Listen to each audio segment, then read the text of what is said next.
ছেলে হওয়া এত সহজ না, অনেক কিছু ঘুরে আমাদের মাথায়। সব তো তোমার বইলা বোঝানো যাবে না, তারপরও কিছু বলি শোনো। আমরা ছেলেরা বউর সামনে মার সাথে ভালো করে কথা বললে মারা চলে থাকা সন্তান, আবার মার সামনে বউর সাথে ভালো করে কথা বললে বউর গোলাম।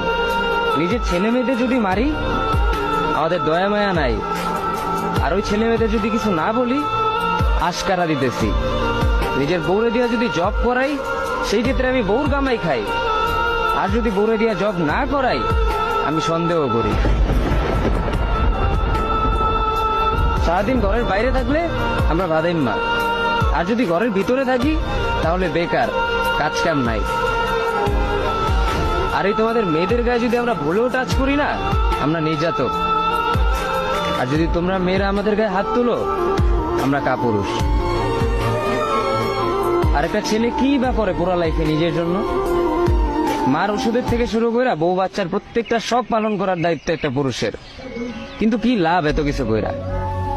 দিন শেষে একটা ভুল করলেই সবাই ভুলা যায় যে কে কি করছে তার জন্য।